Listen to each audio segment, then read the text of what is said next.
Shinedown. Dance Kid Dance Tour. Dance Kid Dance! Live in Des Moines. Wells Fargo Arena, Friday, April 25th. I need your attention. With special guests, Beartooth and Morgan Wade. Get tickets now at HighVTix.com. It's about to get heavy. Shinedown, live in concert. For more, visit shinedown.com.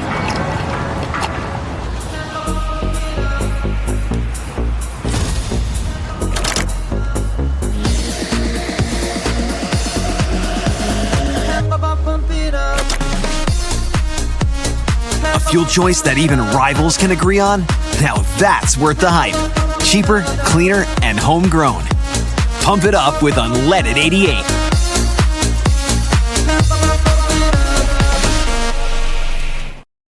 Hello and welcome into the Channel Seed Studios for Bigger Than 12. Following the first weekend of March Madness, I'm Jake Brend, joined, as always, by Derek Duke down in Texas. Derek, how we doing, my friend? Doing great. It's there's a reason why they call it March Madness. I think I went through every emotion possible this past weekend. Some cheers, boos, tears, both good and bad ones, cussing, encouragement. I went through it all. I think I went through more emotions than a teenager all in one weekend, and it was awesome. Even though that happened, it was awesome. I think the only real positive is my bracket is still somehow alive. And I also want to give a shout-out to Kyle Adema for sending me this sweet Iowa State mug from, I believe, Kelly's in Kansas City. So appreciate that, Kyle. How frosty is it? It's ice cold. Ice cold? It's ice cold. Right out of the cooler. Is it like is it so cold that when you put the beer in, it like almost frosts up at the top? No, it's like 90 degrees here already. I'm already sweaty. It's already that time of year down here. I'm already sweaty. It's just nasty right now. It's summer. There's no spring here. It's only summer, and it's summer already. It's here. We're gonna have summer till probably November. I'm sorry to hear that. Yeah, it is what it is. It's spring here in Iowa, and spring always reminds me of tax season, which is coming up like now. It's here. And the deadline is coming up, so if you still have anything to figure out with your taxes, WealthCharter Retirement Planning and Tax in Ankeny is your spot to go. Tim Hawkins and his team have been doing it for 25 years. They've been the best in the state. They do it all. Not just tax, not just retirement planning, financial planning, all of it. They can help you get all of your finances in check. But of course, right now it's tax season, and if you need help, I beg you to go visit wealthcharterretirement.com and give Tim Hawkins and his team a chance to help you simplify your wealth. Thanks to WealthCharter Retirement Planning and Tax for sponsoring Bigger Than 12. We got a good show for you today. We're going to recap the first weekend. Not like a game-by-game recap necessarily. It already feels dated because we're on to the Sweet 16.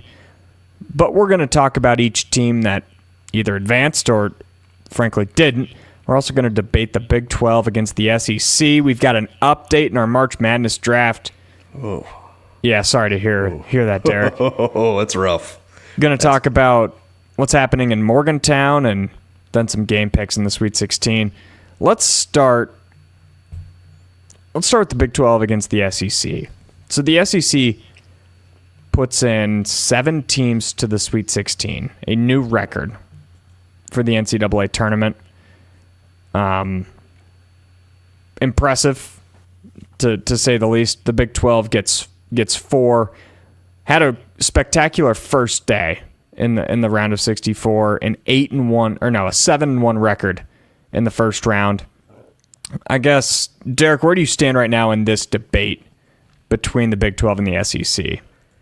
Yeah, it's kind of odd to see the SEC get so much praise. Like, don't get me wrong, the SEC has some great teams, but, so does the Big 12, as we said all season long. For years, this conference has been widely regarded as the best basketball conference in America. In fact, I tweeted that out on Saturday night, and it got a lot of positive and negative feedback for that matter. And honestly, maybe I shouldn't have, because when I tweeted it out, or at least I should have waited till Sunday, because I think I jinxed the Big 12 a little bit on Sunday. But I'll give some credit to the SEC this year. They won, I think, over 88% of their non-conference games before SEC play, and then sent 14 teams to the tournament, which is an absurd number. And here we are heading in the Sweet 16, and they've got 7 teams still playing next weekend, which is a new record, by the way. But you know what? The Big 12 also made a little history of their own. They sent 4 teams, which is, I think, the most ever since 2002. So it's been over 20 years for that. So just because you send a bunch of teams to the Sweet 16 doesn't mean an SEC team is going to win a title or even get a team in the Final Four, for that matter.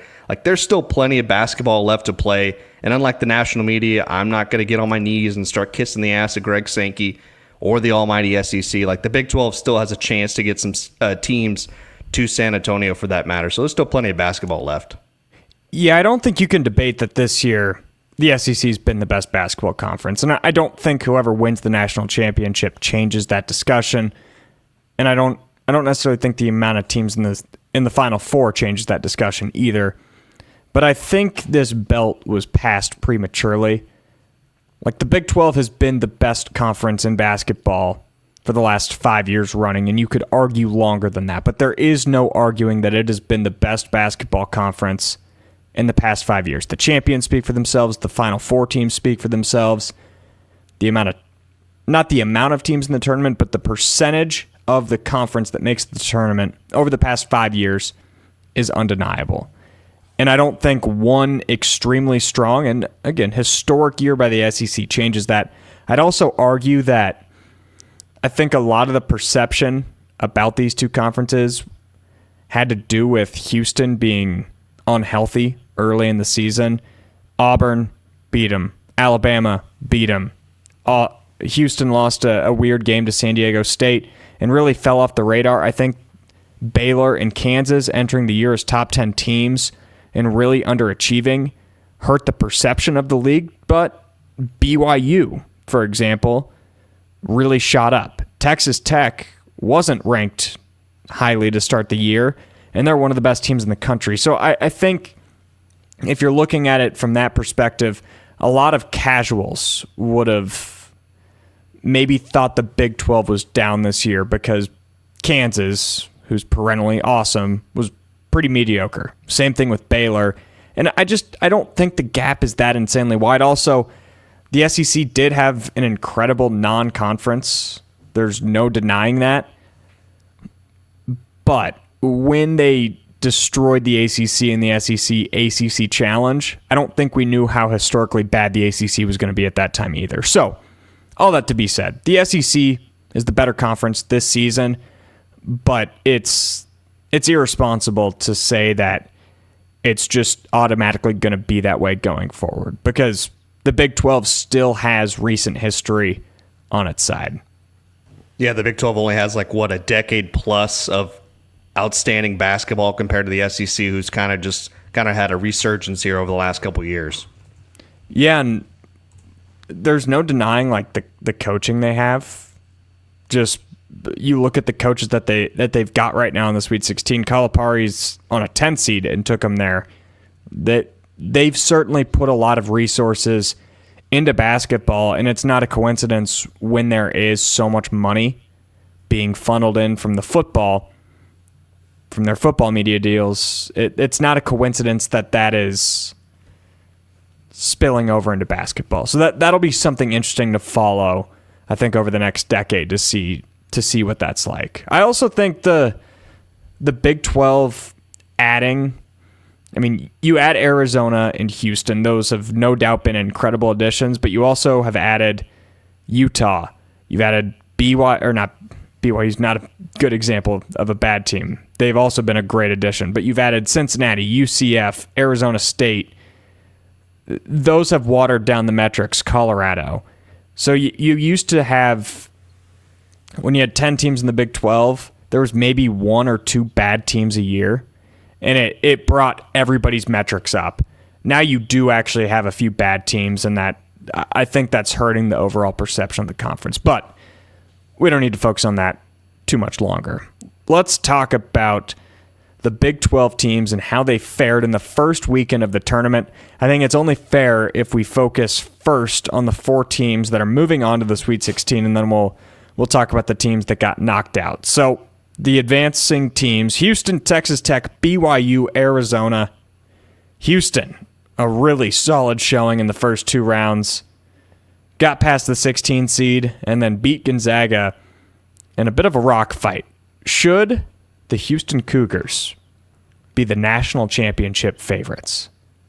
Well, as somebody who picked Houston as my national champion, I say yes. So it's interesting to me that out of all these 1 seeds this year, that Houston was the least talked about 1 seed coming in, and that still seems to be the case after this weekend. And maybe that's a good thing.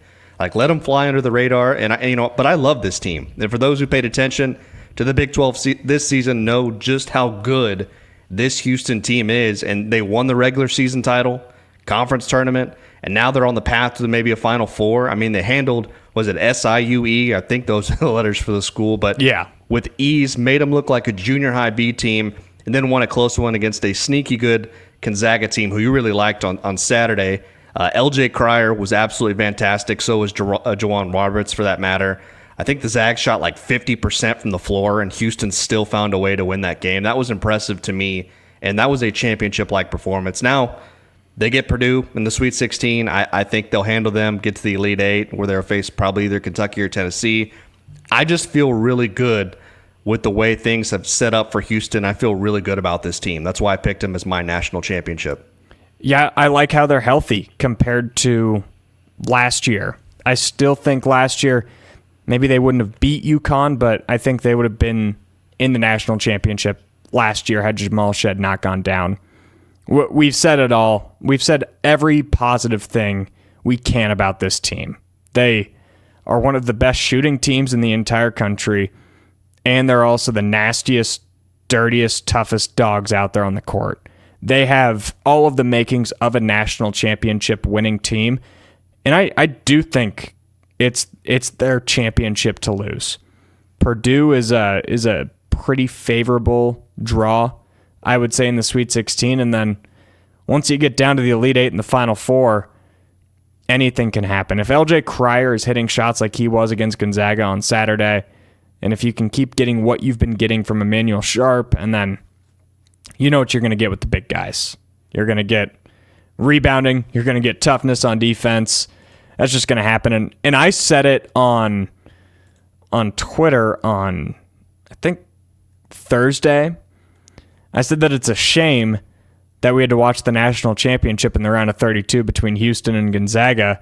And I doubled down on that take. I said not only is Houston going to win the national championship, I think their closest game will be against Gonzaga. They beat the Zags by 5. So if I want this, what would you rate that take out of 10 on a scale of 1 to 10 hotness? I'd probably give it an 8. 8? I think that's a pretty hot take. That's kind of weak, but so my 8 out of 10 hot take. I just need the Cougs to win every game from here on out by 6+. I think they can do it, and I think they will do it. It's fair. Both high on them. Both very high on the Cougs. I mean, we both got them winning the national championship, so.